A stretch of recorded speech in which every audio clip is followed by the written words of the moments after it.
তার কুদরতের কথা, তার বলত্বের কথা, তার মহত্বের কথা বলছেন। ইয়াসআলুহু মান ফিস সামাওয়াতি ওয়াল আরদি কুল্লা ইয়াউমিন হুয়া ফি শান। আল্লাহ রাব্বুল আলামিন বলছেন ইয়াসআলুহু, তারই কাছে মানুষ প্রার্থনা করে, তারই কাছে সাহায্য কামনা করে, তারই কাছে সব কিছু চায়। মান ফিস সামাওয়াতি ওয়াল আরদি, আসমান জমিনের যাহা কিছু আছে সবাই একমাত্র তারই কাছে প্রার্থনা করে। কি সুবহানাল্লাহ বলবেন না? সবাই আল্লাহর কাছে মুখাপেক্ষী। আল্লাহ ওয়া মুখাপেক্ষী আল্লাহুস সামাদ। আল্লাহ বলছেন সারা দুনিয়ার মাখলুকাত আমার মুখাপেক্ষী, আর আমি আল্লাহ ও মুখাপেক্ষী। জোরে বলি সুবহানাল্লাহ। পৃথিবীতে কোনো সৃষ্টি নাই যে অমুখাপেক্ষী, সবাই কারো না কারো মুখাপেক্ষী।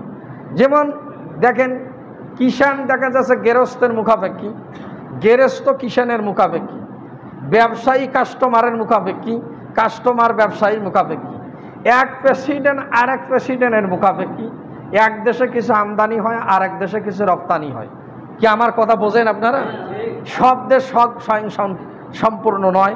সৌদি আরবে দেখা যায় আবাদ সুবাদ কিছু নেই, খালি খেজুর। আবার তাদের খনিজ সম্পদ, অসংখ্য খনিজ সম্পদ, তাদের স্বর্ণের খনি, তাদের তেলের খনি, সারা বিশ্বে তারা রপ্তানি করতেছে, আর তারা অন্য দেশ থেকে খাদ্য আমদানি করে। তাহলে অন্য দেশ যদি খাদ্য না দেয় তাহলে তাদের চলা কঠিন। এরকম সারা বিশ্ব কেউ না কেউ কারো মুখাপেক্ষী, একমাত্র আল্লাহ রাব্বুল আলামিন অমুখাপেক্ষী। জোরে বলি সুবহানাল্লাহ।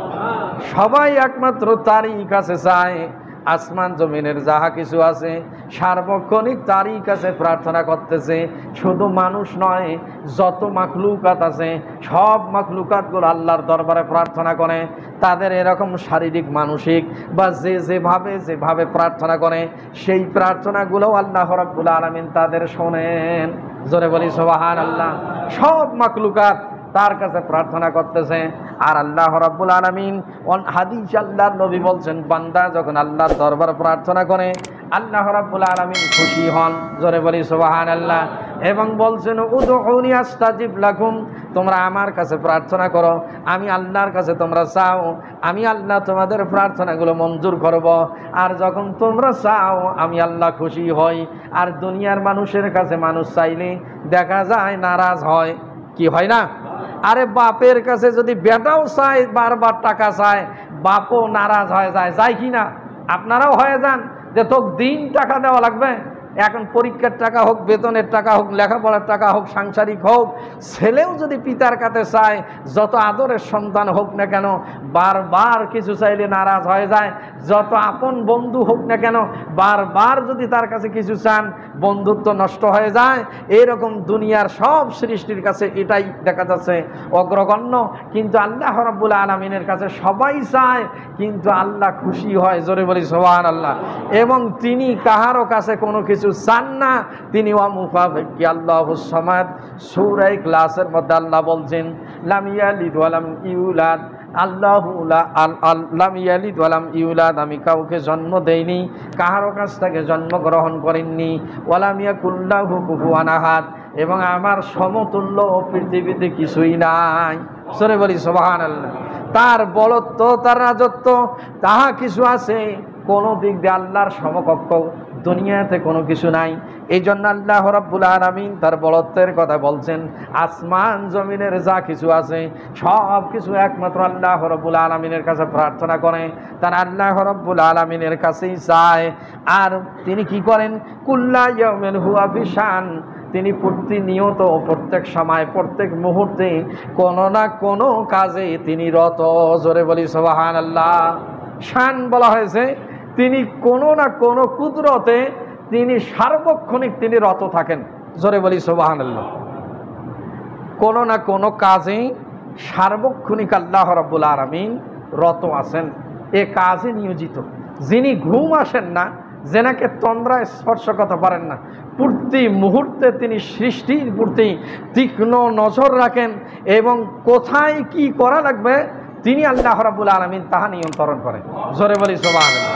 মুফাসসির কিরাম তাফসীর ইবনে কাসিরের মধ্যে, অসংখ্য তাফসীরের মধ্যে আছে কাকে সম্মানিত করা লাগবে, কাকে অপমানিত করা লাগবে, কাকে সাহায্য করা লাগবে, কাকে পানির থেকে ভাসা লাগবে, কার মৃত্যু দেওয়া লাগবে, কোথায় কোন কাজ সংঘটিত করা লাগবে, প্রতি মুহূর্তে আল্লাহ রাব্বুল আলামিন তা করেন। জোরে বলি সুবহানাল্লাহ। বলছেন কুল্লা ইয়াউমিন হুয়া ফি শান, প্রত্যেক মুহূর্তে আল্লাহ রাব্বুল আলামিন এই কাজ করেন। ইমামে আজম আবু হানিফা রাহমাতুল্লাহ আলাইহির সময় কোনো এক নাস্তিকেরা বলছিলেন তোমার আল্লাহ যে কি করেন, তিনটা প্রশ্ন করছিলেন যে কোরআন হাদিস বুঝি না, তুমি যদি কি করতে পারো কোরআন হাদিস ব্যতীত এ প্রশ্নের জবাব দিতে পারো তাহলে আমরা ইসলাম গ্রহণ করব। তা বলে কি? বলে তোমার আল্লাহ এখন কি করেন। তার মধ্যে একটা প্রশ্ন ছিল পৃথিবী এমনি এমনি সৃষ্টি হয়েছে, এলার কোনো সৃষ্টিকর্তা নাই। বলছেন পৃথিবী এমনি এমনি সৃষ্টি হয়েছে, এলার কোনো সৃষ্টিকর্তা নাই, তোমার আল্লাহ এখন কি করেন। তোমার আল্লাহ যে এক, এটা বিনা দলিলে তুমি বুঝাও। তো যাই হোক, এটা বিশাল ইয়াতে কিতাবে এসেছে তার এই ঘটনাটা। এই কনফারেন্সের তখন তিনি দেরিতে গেছেন, ইমাম আজম আবু হানিফা রহমতুল্লাহ আলাই।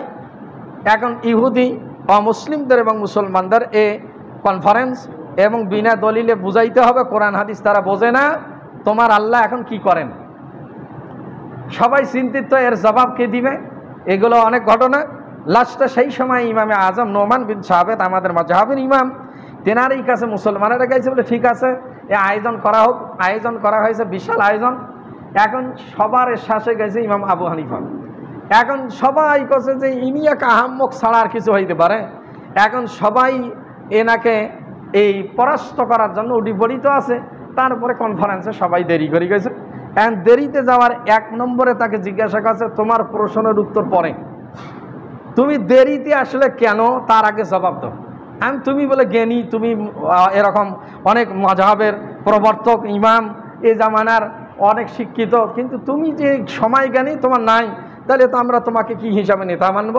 বলে ঠিক আছে, দেরি করি কেন আসলাম, আমি আসার পথে একটা রাস্তায় এরকম নদী পার হইতে হয়, কিন্তু সেখানে কোনো নৌকা ছিল না। এখন নৌকা না থাকার কারণে আমি পার হই কেমনে, সেখানে পার হওয়া খুব কঠিন। ওই পার থেকে একটা গাছ আস্তে আস্তে এরকম কাটি ভেসে আসলো, এটা ধীরে ধীরে তক্তা হইলো, তক্তা হওয়ার পর নৌকা হইলো, নৌকা হওয়ার পর এইটা সংযোজন হইলো, আমার কাছে আসলো, তারপরে এইটা পা দিয়ে আমি এই নদী পার হয়ে আসলাম। এই কারণে দেরি হয়েছে। তখন তোমার মতো আহাম্মক দুনিয়ার কেউ আছে? একটা গাছ আপনি উড়ি নৌকা হয়, তক্তা হয়, সেটা মিস্ত্রি লাগে না, করাট দিয়ে সেরা লাগে না, আর তোমার কাছে আপনি যায় মাঝি লাগে না, আর তুমি সেভাবে নৌকা হয়, এটা তোমার মতো আহাম্মক জগতে কেউ নেই। তখন তিনি বলছে যে তোমাদের মতো আহাম্মক পৃথিবীতে আর কেউ নাই। এই পৃথিবী এমনি সৃষ্টি হয়, সূর্য আপনি ওঠে, চন্দ্র আপনি ওঠে, সকালবেলা এমনি হয়, রাত এমনি আসে, দিন এমনি আসে। এগুলো নিয়ন্ত্রণকারী যিনি, তিনিই হচ্ছে আমার আল্লাহ। জোরে বলি সুবহানাল্লাহ। যে এগুলো কখনো আপনা আপনি হয় না, ইনার এই সৃষ্টিকর্তা যিনি, তিনি আমার আল্লাহ। তখন এক নম্বর প্রশ্ন জবাব দিয়ে ফেলছে, কথা তো ঠিক। নৌকে যদি আপনি না হয়, মিস্ত্রি লাগে, করাট লাগে, খিল লাগে, মাঝি লাগে পার হইতে, তাইলে আপনার সূর্য এমনি ওঠে, চন্দ্র এমনি ওঠে, রাত এমনি আসে, দিন এমনি হয়, আষাঢ় মাস দিন বড় হয়, পৌষ মাস রাত্রি বড় হয়। এগুলো কে করে? এগুলো নিয়ন্ত্রণ করে যিনি, তিনি আমার আল্লাহ। এখন কইছে তোমার আল্লাহ যে এক, তুমি বুঝাও। তার কয় বলে 20 থাকি এরকম গনি আসে, নিচে গনেন। বলে গনেন, বলে 20, 19, 18, 17, 16, 15, 14, 13, 12, 11, 10, 9, 8, 7, 6, 5, 4, 3, 2, 1। বলে তারপরে কি কও? বলে একের পর তো আর জানি না। বলে আমার আল্লাহ এক। জোরে বলি সুবহানাল্লাহ। একের পর কোনো সংখ্যা আছে? কোনো সংখ্যা আদদে আসলি বলা হয়। এই আদদে আসলি যেটাই বলেন, একের পরে কোনো সংখ্যা নাই। পাটিগণিত করেন, বীজগণিত করেন, গাণিতিক হন, আপনি বিজ্ঞানী হন, আদদে আসলির পর আর কোনো সংখ্যা নাই। জিরোকে সংখ্যা ধরা হয় না। বলা হয়েছে আমার আল্লাহ এক। কয় যে কথাটা এখানে বলা হয় যে তিনি যে প্রতিনিয়ত একটা কাজে রত থাকেন, তেনার কুদরত, এটাকে শান বোঝানো হয়েছে। বলে তোমার আল্লাহ এখন কি করেন তুমি বলো। এখন যিনি এই কনফারেন্সের সভাপতিকে বলছে আপনি একটু চেয়ার থেকে নামিয়ে আসেন। তখন বলছে ঠিক আছে, চেয়ার থেকে নামিয়ে আসছেন। ইমামে আজম নোমান বিন সাবেত, ইমাম আবু হানিফা রহমতুল্লাহ আলাই ওই চেয়ারে বসলেন, আর সভাপতিকে সব জনসম্মুখে ঘোষণা করে দিলেন যে আমার আল্লাহ এই মুহূর্তে সভাপতিকে এই চেয়ার থাকি নামায়া নোমান বিন সাবেত ইমাম আবু হানিফাকে চেয়ারে বসাইলেন। জোরে বলি সুবহানাল্লাহ। কি আমার কথা বুঝেছেন? আল্লাহ পাক বলছেন কুল্লা ইয়াউমিন হুয়া ফি শান, তিনি প্রত্যেক মুহূর্তে প্রতিটা সময় কোনো না কোনো কাজে তিনি রত থাকেন, কর্মব্যস্ততায় থাকেন।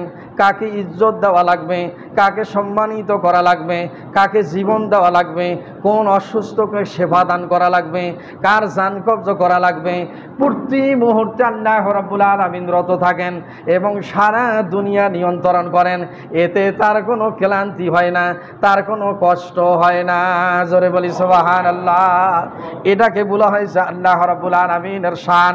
এরপর আল্লাহ রাব্বুল আলামিন বলছেন ফাবি আইয়ি আলাজি রব্বিকুমা তুকাজ্জিবান, হে জিন আর ইনসান, তোমরা আল্লাহ রাব্বুল আলামিনের কোন কোন নিয়ামতকে তোমরা অস্বীকার করবে?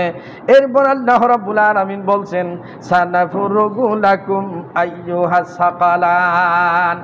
এ সাকালান বলতে জিন আর ইনসানকে বোঝানো হয়েছে। সাকালা শব্দের আবিধানিক অর্থ হচ্ছে ভারী হওয়া। এই জিন আর ইনসানের বিষয়বস্তু তাদেরকে ভারী বোঝানো হয়েছে মুফাসসির কিরাম।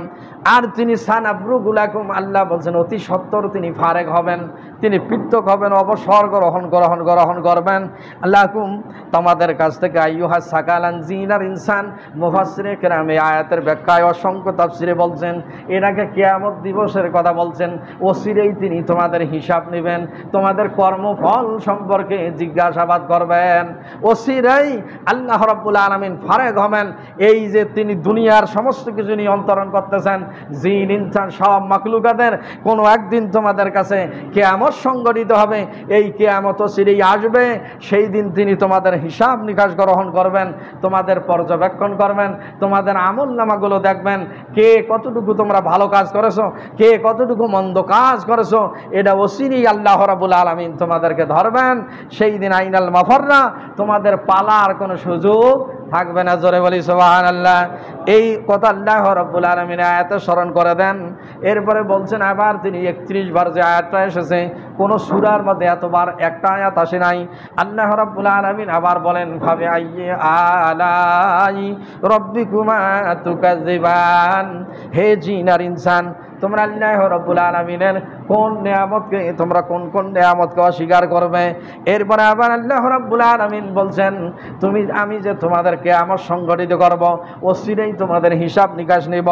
ইয়া মাশারাল জিন্নি ওয়াল ইনসি ইন ইসতাতাতুম আন তানফুযু মিন আকতারিস সামাওয়াতি ওয়াল আরদি ফানফুযু, হে জিন আর ইনসান, তোমরা যদি আমার অবাধ্য হও, আমার গোলামি যদি না করো, তাহলে তোমরা জেনে রাখো ইন ইসতাতাতুম আন তানফুযু, তোমরা সক্ষম নও আমার আসমান এবং জমিনের বাইরে যাইতে।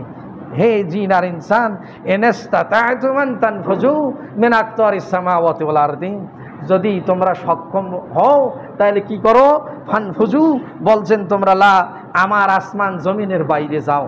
যদি আমার গোলামি না করো, আমার দাসত্ব না করো, আমার বিধান না মানো, কিয়ামত দিবসে তোমাদের হিসাব নিব, জবাব দিতে হবে।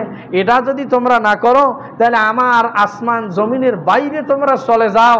কিন্তু আল্লাহ পাক বলছেন লা তানফুযুনা ইল্লা বিসুলতান, একমাত্র আল্লাহর অনুমতি ব্যতীত, আল্লাহ পাকের হুকুম ব্যতীত আমার আসমান জমিনের বাইরে যাওয়ার তোমাদের কোনো ক্ষমতা নাই।